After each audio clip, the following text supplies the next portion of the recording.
नमस्कार, मैं हूं संजय शर्मा। आप देख रहे हैं 4 पीएम न्यूज़ नेटवर्क। कल पूरा देश जिस समय गमगीन था, सबकी आंखों में आंसू थे कि विनेश फोगाट जो लगभग गोल्ड मेडल लाने के बिल्कुल करीब पहुंच गई थी, 100 ग्राम वजन ज़्यादा होने से गोल्ड मेडल से दूर रह गई और बचा हुआ भी उनका मेडल चला गया। वो अयोग्य घोषित हो गई। तमाम विवाद हुए, लोगों ने कहा कि इसमें साजिश हो सकती है, सरकार ने अपना पक्ष रखा, लेकिन मेरा दिल उस समय गुस्से से नहीं, नफ़रत से नहीं, बल्कि घृणा से भर गया, जब मैंने देखा कि खेल मंत्री संसद में ये बात कह रहे थे कि हमने विनेश पे 71 लाख इतने रुपया खर्च किया है। वो रुपए का हिसाब गिना रहे थे। 71 लाख हो, 72 लाख हो, 75 लाख हो, जो भी रकम हो। कितनी शर्म की बात है, जिस समय संसद में एक स्वर में ये कहना चाहिए था कि विनेश हमारी बेटी, भला तुम्हारा मेडल छिन गया हो, भले तुम अयोग्य घोषित हो गए, लेकिन तुमने देश का नाम ऊंचा कर दिया, देश की शान बढ़ा दी, देश का सम्मान बढ़ा दिया। इतनी बार की चैंपियन को तुमने हरा दिया। उस समय खेल मंत्री हिसाब किताब गिना रहे थे कि विनेश के ऊपर हमने इतना रुपया खर्च कर दिया। मेरा मन किया, जो किया वो मैं यहां बोल नहीं सकता, क्योंकि वो शब्दों की मर्यादा के परे था जो मेरा मन किया। इतने नाकारा मंत्री कभी बताते हैं ये कि अपनी अय्याशी पे कितने रुपए खर्च करते हैं, अपने बंगले पे कितने रुपए खर्च करते हैं, अपने हवाई जहाज की यात्राओं पे कितने रुपए खर्च करते हैं।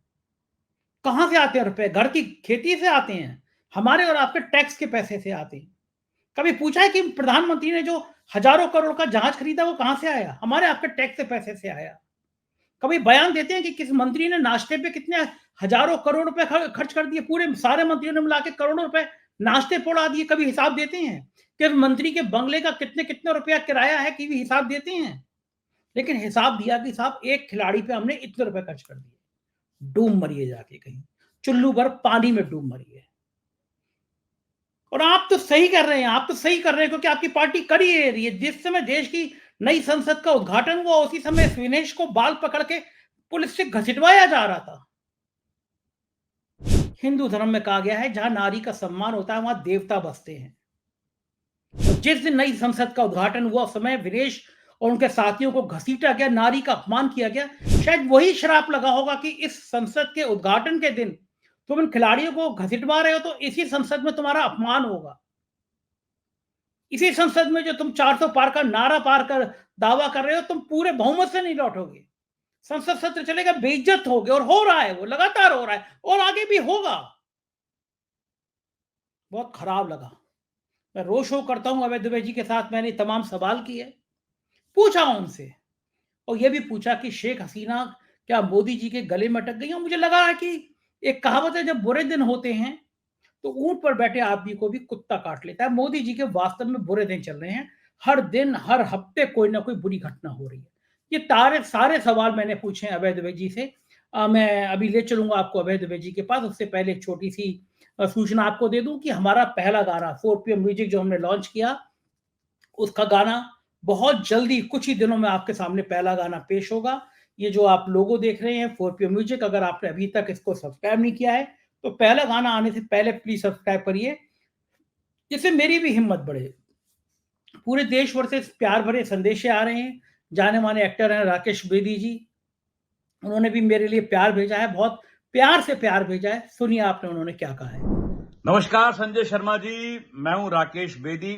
मेरे परम मित्र उद्भव ने हुक्म दिया कि आपके बारे में दो शब्द बोलने हैं, तो मैंने कहा जरूर बोलूंगा, क्योंकि मैं आपको जानता हूं, आपके बारे में भी जानता हूं। सबसे पहले तो ये कहना चाहूंगा कि संजय शर्मा नाम के शख्स हमारे देश में कम से कम नहीं तो 1.25 करोड़ तो होंगे ही होंगे, लेकिन संजय शर्मा 4 पीएम वो एक ही है।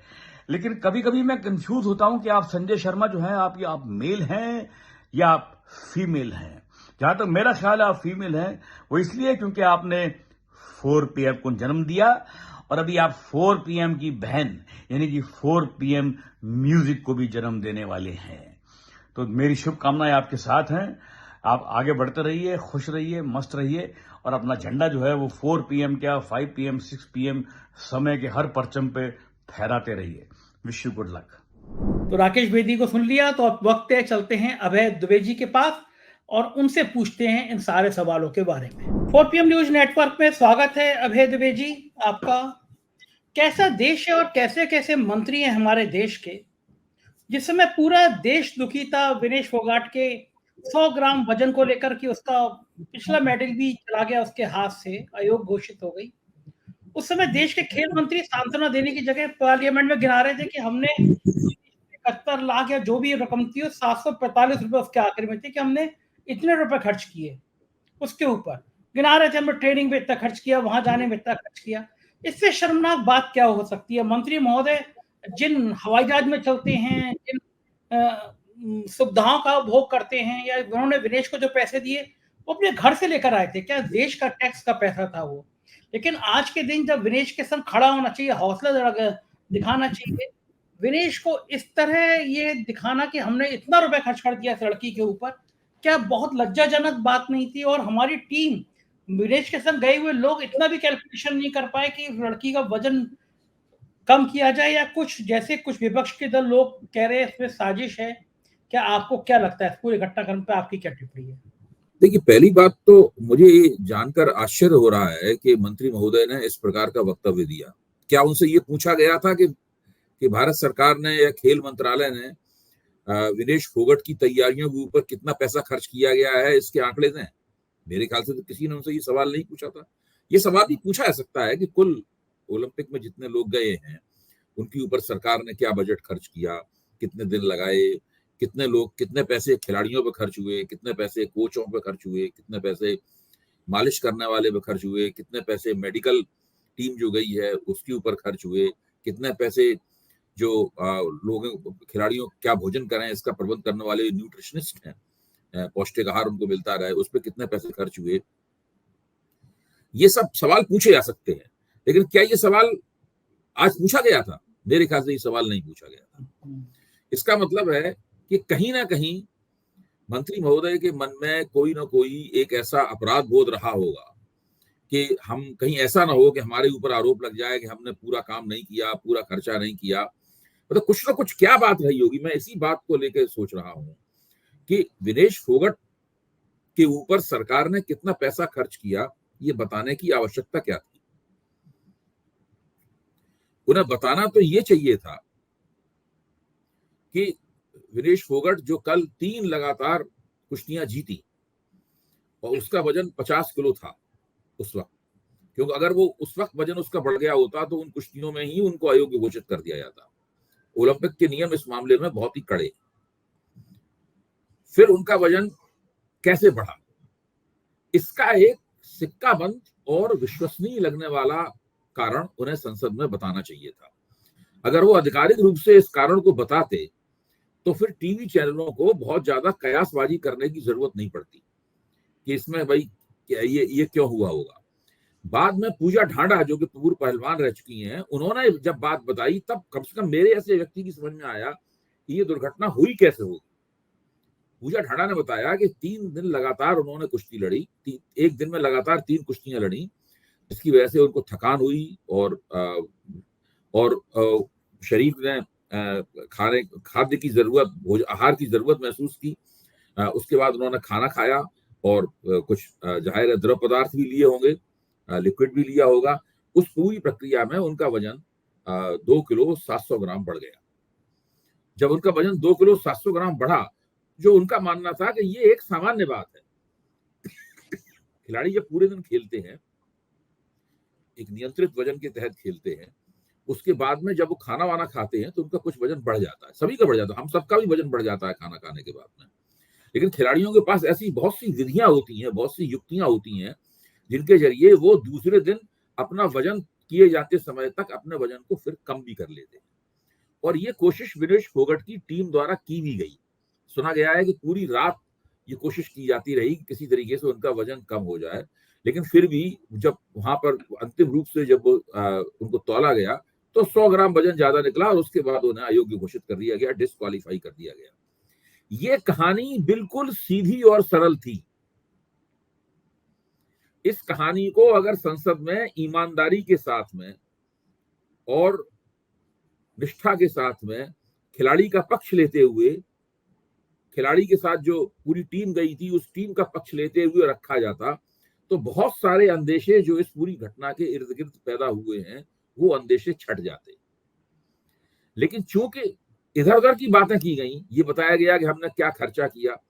जब आप ये बता रहे हैं कि आपने क्या खर्चा किया, तो लोगों का दिमाग फौरन जाता है कि विनेश फोगट तो कोई साधारण खिलाड़ी है नहीं, ये तो वो खिलाड़ी है, इसने जंतर मंतर पर धरना दिया था। और धरना किसके खिलाफ दिया था? जो भारत में कुश्ती संघ के सबसे बड़े कुश्ती संघ के सबसे बड़े चौधरी थे, बृजभूषण शरण सिंह, उनके खिलाफ धरना दिया था। और उस पूरी समस्या से इतना बड़ा, उस पूरे आंदोलन से इतना बड़ा विवाद निकला कि बृजभूषण शरण सिंह को कुश्ती संघ छोड़ना पड़ा। लेकिन बृजभूषण शरण सिंह के ही व्यक्ति, यानी एक तरह से उनके एक प्यादे हैं, उन्हीं को, संजय सिंह को, उनको उसके हाथ में कुश्ती संघ सौंपा गया। तो ये सब जो पूरी, चूंकि इस प्रक्रिया के साथ जोड़ के देखा जाने लगा, अगर ये, तो फिर उसमें बहुत सारे संदेह पैदा हुए। एक संदेह पैदा हुआ कि भाई इसमें कोई साजिश तो नहीं थी, क्या था आखिरकार? ये वही कुश्ती संघ है जिसके खिलाफ विनेश फोगट ने, जिसके चौधरियों के खिलाफ विनेश फोगट ने संघर्ष किया था। और अभी भी बृजभूषण शरण सिंह के खिलाफ महिला पहलवानों के यौन शोषण का मुकदमा दर्ज है। वो पोक्सो के मामले से तो बच निकले हैं, लेकिन यौन शोषण का मुकदमा उनके खिलाफ आज भी दर्ज है। तो ये सरकार ने जो किया उसको नहीं करना चाहिए था। सरकार को साफ तौर पर, सरकार को सदन में आने से पहले जो खेल के विशेषज्ञ होते हैं या कोई वरिष्ठ खेल पत्रकार होते हैं, उनके जरिए पूरी परिस्थिति का पता लगा लेना चाहिए था और इस तरह का वक्तव्य रखना चाहिए था। इससे सारे देश में कोई दिमागों में कोई संदेह नहीं पैदा होता और संदेह एकदम साफ हो जाते। बिल्कुल ठीक कह रहे हैं। और लेकिन जिस समय पदक जीता था उसने, उसके काफी देर बाद तक मोदी जी ने ट्वीट नहीं किया उसको बधाई देने के लिए। खेल मंत्री का ट्वीट पहले आ गया, वरना आमतौर पे ऐसा मौका सेकंडों का भी मोदी जी छोड़ते नहीं है। इधर पदक जीता, उधर वो फोन लगा देते हैं, बेटी तुमने तो गौरव बढ़ा दिया, तुमने तो मान बढ़ा दिया, तुम तो देश की नायिका हो। लेकिन बहुत देर बाद उनका ट्वीट आया और लोगों ने फिर सवाल करने शुरू किए कि जिस दिन पार्लियामेंट का उद्घाटन हो रहा था, उसी दिन दिल्ली की सड़कों पर इस बच्ची को घसीटा जा रहा था। तो दो सवाल आपसे कि जब मेडल मिला होगा तो मोदी जी को ख्याल आया होगा कि जिस दिन मैंने नई पार्लियामेंट का उद्घाटन किया था, उस दिन यही लड़की दिल्ली की सड़कों पे घसीटी जा रही थी। जिन पुलिस वालों ने उसको घसीटा होगा, उनके मन में क्या होगा जब पूरी दुनिया विनेश फोगाट का सम्मान कर रही थी। उसने 4 बार की चैंपियन और 40-42 बार जो कभी हारी नहीं, उसको हराया। उन पुलिस वालों को कैसा लगा होगा, प्राइम मिनिस्टर को कैसा लगा होगा? देखिए, कल जब विनेश फोगट ने 3 कुश्तियां लगातार एक के बाद एक जीती और वो उनका रजत पदक लगभग सुनिश्चित हो गया, और अगर वो उस मैच को जीत जाती तो स्वर्ण पदक भी मिल सकता था। मुझे तो पक्का यकीन था निजी तौर पर कि विनेश फोगट को स्वर्ण पदक मिलने वाला है, क्योंकि जो उन्होंने फॉर्म प्रदर्शित किया था और जो तजुर्बा था, तीसरा ओलंपिक है उनका, जो तजुर्बा था, उससे मुझे लग रहा था, और जिस खिलाड़ी से उनका स्वर्ण पदक के लिए मुकाबला होने वाला था उसको वो पहले हरा भी चुकी है। अगर उसका इतिहास देखें, उसको हरा भी चुकी हैं, तो मानसिक रूप से, मनोवैज्ञानिक रूप से वो पहले से ही उस खिलाड़ी के ऊपर वो हावी होती। तो आप सवेरे के अखबारों को देखिए, आपकी बात सुनकर सवेरे के अखबारों के हेडिंग याद आ रहे हैं। हर अखबार ने लिखा है जंतर मंतर टू पेरिस, हर अखबार में टाइटल है जंतर मंतर टू पेरिस, क्योंकि सारे पत्रकार भी जो पेरिस में भारत की शान बढ़ाने वाली जो पहलवान है, उसका जंतर मंतर पे जो संघर्ष हुआ था, उस संघर्ष के साथ, उस संघर्ष की निरंतरता में ही इसको वो देख रहे थे। तो विनेश फोगट की जो, उसके बाद ट्विटर के ऊपर जो, एक्स के ऊपर जो युद्ध चल रहा था सरकार समर्थकों में और सरकार के आलोचकों में, वो भी देख सकते हैं, उसमें भी लगातार यही चीज गूंज रही थी। ये असंभव है कि जंतर मंतर पर इतना जबरदस्त आंदोलन करने वाली और दृढ़ता पूर्वक जमी रहने वाली, अपने ऊपर जो जुल्म सितम हुआ उसके बावजूद वहां जमी रहने वाली पहलवान जब ओलंपिक में इतना अच्छा प्रदर्शन करे, तो फिर ये बात लोग भूल जाएं और उसके साथ उसको न जोड़ें। मेरे ख्याल से यही वो बात थी जिसकी वजह से खेल मंत्री के मन में कहीं ना कहीं कोई अपराध बोध काम कर रहा होगा। इसीलिए वो बजाय इसके कि वो ये बताते कि भाई विनेश फोगट का 100 ग्राम वजन क्यों नहीं कम हो पाया, वो बताने लगे कि हमने कितना उस पर खर्चा किया, तो पूछा ही नहीं गया था उनसे। सबसे बड़ी बात तो यह है कि जो सवाल पूछा नहीं गया था उसका जवाब उन्होंने क्यों दिया। अगर पूरे ओलंपिक कंटिजेंट, भारत में ओलंपिक दल जो गया है, उस दल के ऊपर अगर सवाल पूछा जाता है कि भाई कितने पैसे खर्च हुए इस ओलंपिक की तैयारी में, कुल मिला के भारत ने कितना बजट लगाया, उसका वो जवाब देते तो कोई बात बनती। अलग अलग खिलाड़ी के ऊपर थोड़ी ना पूछा जाता है। अब वो नीरज चोपड़ा अभी गोल्ड मेडल जीत लेंगे कल, मुझे पक्का यकीन है कि जीत लेंगे, तो क्या फिर वो बयान देंगे कि नीरज चोपड़ा पे हमने इतना रुपया खर्च किया? आप सोचने की बात है। या मनु भाकर ने दो कांस्य पदक जीते, तो क्या वो बताएंगे सारे देश को कि मनु भाकर के ऊपर, तैयारी के ऊपर कितना रुपया खर्च हुआ? और देखिए, भारत में जिस तरह से ओलंपिक की तैयारी होती है उसके अंदर बहुत गड़बड़ियां होती हैं, और उन गड़बड़ियों को समझना जरूरी है। आपको ध्यान होगा जब अभिनव बिंद्रा ने ओलंपिक में निशानेबाजी का गोल्ड मेडल जीता था, उस वक्त उसके बाद उन्होंने किताब लिखी। उस किताब में उन्होंने भारत के ओलंपिक संघ के प्रति कोई कृतज्ञता व्यक्त करने से इनकार कर दिया। उनके पिताजी ने अगर अपने संसाधनों का इस्तेमाल करके उन्हें बहुत ही एडवांस्ड और अत्याधुनिक किस्म की ट्रेनिंग न दिलाई होती अभिनव बिंद्रा को, बाकायदा अपने निजी पैसे से और निजी संसाधनों से उन्होंने पूरी एक शूटिंग रेंज बनवाई और उसमें अभिनव बिंद्रा ने मुद्दतों तक प्रशिक्षण प्राप्त किया, तब वो जाकर वहां पे ओलंपिक में गोल्ड मेडल जीत पाए। उसके बाद देखिए निशानेबाजी में कोई गोल्ड मेडल तक नहीं पहुंच पाया। भारत के लिए निशानेबाजी में अभी भी जो 3 मिले हैं वो तीनों कांस्य पदक निशानेबाजी से ही आए हैं, लेकिन कांस्य पदक हैं वो। तो भारत में खेल कूद की तैयारी के प्रति सरकार की बहुत जबरदस्त लाइतलाली है। अभी से नहीं है ये कोई, मैं ये नहीं कह रहा हूं कि इसकी जिम्मेदारी केवल मोदी सरकार के ऊपर या एनडीए सरकार के ऊपर डाली जाए। ये भारत की पुरानी समस्या है, कांग्रेस की सरकारें भी इसकी जिम्मेदार रही हैं। भारत में जितनी दूसरे देशों में जितने वैज्ञानिक तरीके से सोच समझकर नियोजित रूप से खेलकूद की तैयारियां होती हैं, जिस तरह कोच किया जाता है, जो सुविधाएं दी जाती हैं खिलाड़ियों को, बचपन से जिस तरीके से प्रोत्साहन दिया जाता है, उसमें क्या होता है कि राष्ट्रमंडल खेलों में और एशियाई खेलों तक तो वो लोग अच्छा कर पाते हैं और कभी कभी विश्व चैंपियनशिप में भी अच्छा कर लेते हैं। जैसे ही ओलंपिक के मंच पे पहुंचते हैं, जहां पर दुनिया का सबसे बड़ा खेल आयोजन हो रहा होता है, हर किस्म का खेल एक साथ खेला या दबाव ही अलग तरह का होता है। तो अब तीरंदाजों को देखिए, मैंने कितने जैसे दीपिका कुमारी हैं, लिम्बा राम हैं, ये बड़े भारत के बड़े बड़े तीरंदाज हुए जो आर्चर हैं। तो इन लोगों ने ये लोग जितना अच्छा प्रदर्शन विश्व चैंपियनशिप में तीरंदाजी की कर पाते हैं, उतना अच्छा प्रदर्शन ओलंपिक में नहीं कर पाते। तो ये एक ऐसी समस्या है जिस समस्या के समाधान और उसके निदान के बारे में भारत सरकार को सोचना चाहिए, बजाय इसके कि वो खिलाड़ी दर खिलाड़ी ये सफाई देते घूमे कि हमने इसके ऊपर कितना पैसा खर्च किया। देखो ठीक है अभय जी, और कहा भी जाता है कि जब बुरा वक्त चल रहा होता है तो ऊंट पर बैठे आदमी को कुत्ता काट लेता है। आपको लेना एक ना देना दो, मतलब विनेश का पदक था और गालियां मोदी जी को पड़नी शुरू हो गई। विनेश ने पदक जीता और वो ट्रोल होने मोदी जी और ब्रजभूषण से शुरू हो गए। तो ये मैं क्या मानूं इसमें कि देश की तरक्की मानूं, विनेश की लक मानूं, या मोदी जी का दुर्भाग्य मानूं कि हर बार मैंने कहा ना कि मोदी जी के सितारे इतने खराब चल रहे हैं कि हर दिन कोई बवाल होता है। तो क्या ये आपको लगा? आजकल उनके सितारे गर्दिश में हैं और अपने सितारों को गर्दिश से निकालने के लिए तरह तरह की स्पिन डॉक्टरी का वो सहारा ले रहे हैं। अब देखिए बांग्लादेश वाली घटना हुई, तो बांग्लादेश वाली घटना होते ही मोदी और उनके रणनीतिकारों को लगा कि यहां से हम दोबारा हिंदू डिस्कोर्स में वापस आ सकते हैं। और तमाम टीवी चैनलों पे, अभी तो मैं झगड़ा करके आ रहा हूँ बहुत जबरदस्त, एक चैनल पे झगड़ा करके आ रहा हूँ उसके एंकर से, वो भी यही डिस्कोर्स चला रहे थे कि बांग्लादेश में हिंदुओं पर बड़ा अत्याचार हो रहा है, क्योंकि बांग्लादेश में हिंदुओं पर अत्याचार, उनको कैसे बचाया जाए हिंदुओं को। तो मैंने कहा कि बांग्लादेश में हिंदुओं पर अत्याचार हो रहा है, ये सही बात है, लेकिन इसके पीछे भारतीय विदेश नीति की नाकामी भी है। उस नाकामी के ऊपर चर्चा आप करेंगे नहीं। अजित डोभाल को यह अंदाजा क्यों नहीं हो पाया कि शेख हसीना की ये दुर्गति होने वाली है, इसके ऊपर कभी आप चर्चा करेंगे नहीं। आप इसके ऊपर भी चर्चा नहीं करेंगे कि भारतीय विदेश नीति ने अपने सारे अंडे केवल एक ही टोकरी में वहां क्यों रखे।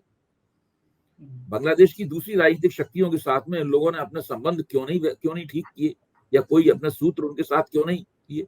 इतना रॉका स्टाफ और आईबी का स्टाफ ढाका में तैनात था, वो क्या कर रहा था, वो किसको रिपोर्ट कर रहा था, वो पूरी परिस्थिति का आकलन क्यों नहीं कर पाया, इसके ऊपर कोई चर्चा नहीं करेगा। ऐसा लग रहा है कि बांग्लादेश में जो हुआ उसके मर्म में केवल हिंदू प्रश्न है। वो सोचते हैं कि अगर ये लगातार डिस्कोर्स चलाया जाए तो भारत में फिर से हिंदुओं को उत्तेजित किया जा सकता है और भारतीय जनता पार्टी के पक्ष में उनको उनको लाया जा सकता है। इसलिए सलमान खुर्शीद ने जो बयान दे दिया और एक सज्जन वर्मा ने जो मध्य प्रदेश के नेता है उन्होंने जो बयान दे दिया है, उन बयानों को ले उड़े हैं ये लोग, और उन बयानों के आधार पे ही विपक्ष को हिंदू विरोधी साबित करने में लगे हुए। आपको याद होगा चुनाव से पहले 3 राज्यों के चुनाव से पहले भी ऐसे ही हुआ था, जब युद्ध हो रहा था इजराइल और वहां पे फिलिस्तीन का, और हेडलाइंस ऐसी बन रही थी, मतलब कि ऐसा लग रहा था कि उससे माहौल यहाँ, और जैसे ही चुनाव खत्म हुआ तो युद्ध गायब हो गया, जो हेडलाइंस में चलता था वो युद्ध गायब हो गया। अब आजकल जो क्या है कि संबित टीवी एंकर के बयान में और संबित पात्रा के बयान में कोई फर्क ही नहीं है। हाँ, कोई फर्क नहीं है। आप देखिए, संबित पात्रा ने सलमान खुर्शीद की जिन शब्दों में आलोचना की है, उन्हीं शब्दों में टीवी पे उनकी आलोचना की जा रही है। अच्छा, अब लोग ये देखना भूल जाते हैं कि जिन मोहम्मद यूनुस को अंतरिम सरकार का मुखिया बनाया जा रहा है, वो आ गए हैं पेरिस से, वहां पर ढाका पहुंच गए हैं, और वो जब तक नई सरकार नहीं बन जाती तब तक मोहम्मद यूनुस ही के हाथ में सत्ता की बागडोर रहेगी वहां पर। उन्हीं मोहम्मद यूनुस ने अभी 3 दिन पहले ये बयान दिया था कि अगर भारत ये समझता है कि बांग्लादेश की घटनाओं का भारत के ऊपर कोई असर नहीं पड़ेगा तो वो गलत फहमी में है। ये घटनाएं स्पिल ओवर हो सकती हैं, इन घटनाओं का कहीं ना कहीं भारत के ऊपर भी असर पड़ सकता है। ये इंडियन एक्सप्रेस में उनका इंटरव्यू छपा है मोहम्मद यूनुस का, और उन्होंने इस बात पर अफसोस व्यक्त किया था कि भारत बांग्लादेश में जो डेमोक्रेटिक डेफिसिट था, डेमोक्रेसी की जो गैर मौजूदगी थी शेख हसीना के शासनकाल में, उसकी तरफ भारत आंख बंद किए रहा और ये कहता रहा कि ये बांग्लादेश का अंदरूनी मामला है। इसमें उन्होंने बड़ा दुख व्यक्त किया था कि भारत जैसे देश में जहां पर लगातार चुनाव होते हैं, चुनाव के जरिए सत्ता का हस्तांतरण होता है, वो बांग्लादेश में जो हो रहा था उसके प्रति उसने ये रवैया अख्तियार किया। तो अब ये एक बात है, देखिए जो सज्जन वर्मा ने कहा उनके शब्दों से मैं सहमत नहीं हूं कि इसी तरीके से लोग प्रधानमंत्री घर में घुस जाएंगे और उत्पात करने लगेंगे। ये सब इस तरह की बात नहीं बोलनी चाहिए, ये उचित नहीं है। भारत में न ऐसी कोई परिस्थिति, हम लोग कल चर्चा कर चुके हैं इस विषय पे, न भारत की अर्थव्यवस्था में इस तरह की सब समस्या, न बेरोजगारी की समस्या भारत में भी है, लेकिन उसका मतलब ये नहीं है कि वैसे ही वहां पर होगा, या श्रीलंका में हुआ था, बांग्लादेश में हुआ था। ऐसा न हम लोगों को सोचना चाहिए, न हम लोगों को कहना चाहिए, और ऐसा है भी नहीं। तथ्यात्मक दृष्टि से भी ये उचित नहीं है। हमें मोदी जी की सरकार की और मोदी जी की विदेश नीति की आलोचना करनी चाहिए, लेकिन वो संयमित तरीके से आलोचना करनी चाहिए, और ये कहना चाहिए कि भाई इतने दिनों से आप शेख हसीना की सरकार को लगातार समर्थन कर रहे थे। इससे बांग्लादेश में छवि ये बनी कि आप और शेख हसीना की सरकार दरअसल एक ही है। इसलिए जब शेख हसीना के खिलाफ गुस्सा उमड़ा तो गुस्सा बड़ी आसानी के साथ भारत विरोधी भी हो गया। जहां तक बांग्लादेश के हिंदुओं पर हमले का सवाल है, वो तो बहुत पुरानी समस्या है वहां की, वो केवल इस घटना से जुड़ी हुई नहीं है। भाई अब बांग्लादेश बना तो 18% हिंदू थे, अब वहां 8% हिंदू रह गए हैं। 10% हिंदुओं में बहुत से लोग मार दिए गए, बहुत से लोग भारत में शरणार्थी की तरह, भारत में बांग्लादेशी हिंदू की तरह असम में और दिल्ली में रह रहे हैं। अब यहाँ तो इन लोगों को चाहिए कि 1,30,00,000 बांग्लादेशी हिंदुओं की रक्षा भारत सरकार कैसे करे। उसके लिए मेरा अपना सुझाव ये है कि सबसे पहले जितनी जल्दी हो सके शेख हसीना से इन्हें हाथ धो लेना चाहिए। वो जहां जाना चाहती हैं उनको जल्दी भेज के उनसे अपनी दूरी बनानी चाहिए, क्योंकि अब शेख हसीना की बांग्लादेश में वापसी नहीं होने वाली है। न केवल उनकी सरकार खत्म हो चुकी है, उनका राजनीतिक नेतृत्व पूरी तरह खत्म हो चुका है, उनका राजनीतिक दल अवामी दल पूरी तरह से खात्मे के कगार पे है, और पूरी शेख मुजीबुर रहमान की जो विरासत थी वो विरासत भी इस फिलहाल जीरो हो चुकी है। उसके दोबारा विरासत के उत्थान में अभी पता नहीं कब होगा। ये अब बांग्लादेश में सरकार बनेगी, उस सरकार के साथ भारत सरकार को अच्छे संबंध बनाने हैं, तभी वो गारंटी कर पाएंगे कि 1,30,00,000 बांग्लादेशी हिंदुओं को कैसे बचाया जाए, वरना उनके ऊपर हमले लगातार जारी रहेंगे। हाँ, और फिर भारत की भी बदनामी होगी अगर वहां लगातार हमले जारी रहेंगे, तो भारत की भी बदनामी होगी कि आप इतने दिनों तक कोई प्लानिंग कर नहीं पाए। भाई डोभाल साहब कर क्या रहे हैं? ये सब अजय भारत सरकार की विदेश नीति बहुत ही खराब विदेश नीति है, बहुत ही विफल विदेश नीति है। श्रीलंका के मामले में ये विफल रही, ये मालदीव के मामले में विफल है, ये नेपाल के मामले में विफल है, ये म्यांमार के मामले में विफल है, और पाकिस्तान और चीन के मामले में तो विफल है ही। मोदी जी ने शुरू में कुछ साहसी, अटल बिहारी वाजपेयी के तर्ज पर कुछ उन्होंने इस तरह के कदम उठा के दिखाना चाहा था कि वो अकेले दम पे ही पूरा भारत पाकिस्तान संबंधों को सुधार लेंगे, लेकिन ऐसा नहीं हो पाया और उन्हें मुंह की खानी पड़ी। आज स्थिति क्या है कि भारत अपने ऐसे पड़ोसियों से घिरा हुआ है जो दरअसल चीन के प्रभाव में है, और इसकी और जिम्मेदारी किसकी है? कहीं ना कहीं तो केवल ये कहना कि ये देश खराब है, ये देश कमजोर है, या ये देश विफल देश है, ये भारत विरोधी देश है, ये कहने से काम नहीं चलेगा। आपको सोचना होगा कि पिछले 10 साल में आपने इनको भारत विरोधी क्यों हो जाने दिया? आपने अपनी तरफ से कौन सी ऐसी कोशिशें की जिसकी वजह से ये भारत विरोधी होते चले गए? बिल्कुल ठीक है ना। और फिर मैं समझ में ये नहीं आ रहा डोभाल साहब कर क्या रहे हैं। कश्मीर का मसला अधर में है, वहां पे आतंकी घटना लगातार बढ़ रही हैं। अभी मोदी जी के पार्ट 3 सरकार आने के बाद में कितने सैनिकों की मौत हो गई है। वहां पे कल भी कुपवाड़ा में विस्फोट हुआ। कश्मीर की समस्या सुलझ नहीं रही है, पड़ोसी देशों से रिश्ते खराब हो रहे हैं। डोभाल साहब कौन सी काम में व्यस्त हो गए आजकल? देखिए, वो मोदी जी के ब्लू आइड बॉय हैं। जब से मोदी जी प्रधानमंत्री बने हैं, तब से वो देश के सुरक्षा सलाहकार भी बने हुए हैं। उससे पहले विवेकानंद फाउंडेशन में थे, जब भारतीय जनता पार्टी सरकार में नहीं थी, विपक्ष में थी। नृपेंद्र मिश्रा, अजित डोभाल, ये सब लोग विवेकानंद फाउंडेशन में थे, और बाद में इन्हीं लोगों ने सरकार के बहुत महत्वपूर्ण बड़े पदों पे मोदी जी का कामकाज संभाला। लेकिन अब मोदी जी को चाहिए कि अपने इन लोगों के कामकाज का रिव्यू, समीक्षा करें। मोदी चाहिए कि अमित शाह के कामकाज की गृह मंत्री के रूप में समीक्षा करें, पीयूष गोयल के कामकाज की समीक्षा करें, अश्विनी वैष्णव के कामकाज की समीक्षा करें, ये आपके धर्मेंद्र प्रधान के कामकाज की समीक्षा करें, अजित डोभाल के कामकाज की समीक्षा करें। इन सब लोगों से जवाब तलब करें, वरना धीरे धीरे उनकी सरकार बहुत जबरदस्त गवर्नेंस डेफिसिट की शिकार हो जाएगी। वो सिलसिला शुरू हो चुका है। आपको लगता है कि मोदी जी अब इतने सक्षम बचे हैं कि सबकी समीक्षा कर सके? बेचारे खुद की उलझनों में इतने उलझे हुए हैं। कभी लगता है ये पैर अगर उन्हें 2029 के चुनाव में, अगर मान लीजिए चुनाव उससे पहले होते हैं, तो अगर उन चुनावों में कुछ सम्मानजनक प्रदर्शन करना है, अपना सुपड़ा नहीं साफ करवाना है, तो उन्हें ये करना ही पड़ेगा। वरना इस बार वोटरों ने आधा काम किया है, बाकी आधा काम वो अगले चुनाव में करेंगे। जितना समय हो गया अभी सरकार को बने हुए, इस सरकार को मौजूदा 3 को, आपको एक भी काम ऐसा नजर आता है मोदी जी का जो लगता है कि ये बहुत उल्लेखनीय काम हो गया, वाकई में अच्छा काम हो गया? अभी तो मैं यही कहूंगा, अगर इस सरकार के पक्ष में खड़े होकर सोचना, कहेंगे भाई इन लोगों की थोड़ी किस्मत खराब है, सब चीजें इनकी उल्टी ही पड़ रही हैं। लेकिन ऐसा हमेशा नहीं रहेगा, कभी कभी चीजें सीधी पड़ना भी शुरू होंगी। लेकिन मोदी जी कम से कम वो लक्षण नहीं दिखा रहे हैं कि ये मौजूदा परिस्थिति से वाकिफ हैं, और मौजूदा परिस्थिति जो बदल चुकी है उसके मुताबिक अपनी पूरी पॉलिटिक्स को, पूरी राजनीति को रिकैलिब्रेट कर रहे हैं, उसको नए तरीके से संयोजित करना चाहते हैं। ऐसे लक्षण उनके अंदर दिखाई नहीं पड़े हैं। अच्छा, बॉडी लैंग्वेज की अगर आप बात करें, आपने तो देश के इतने बड़े बड़े नेताओं को देखा है, बहुत करीब नेताओं देखा है, कई प्रधानमंत्रियों को देखा है, उनके साथ संवाद किया है आपने। ये जो बॉडी लैंग्वेज है पार्ट 3 में मोदी जी की, ये क्या बहुत थकी हुई, थोड़ी गुस्से वाली, हताश, जैसे महुआ मोइत्रा बोलनी थी मैडम, पार्लियामेंट से उठ के चल दिए प्राइम मिनिस्टर। उन्हें कहा कि प्राइम मिनिस्टर साहब रुक तो जाइए, आप 2 बार गए हैं मेरी कॉन्स्टिट्यूंसी में, मेरी बात तो सुन जाइए आप।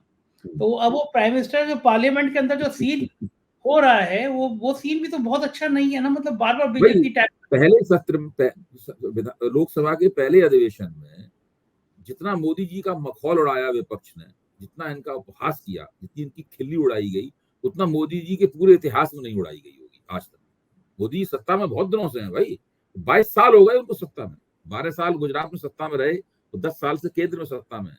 22 वर्ष में मोदी जी की जितनी, तो मोदी जी का उदास होना, हताश होना, खिसिया जाना, थोड़ा सा गमगीन होना, कंधे झुक जाना, ये बहुत ही स्वाभाविक बात है। आखिरकार वो भी इंसान है।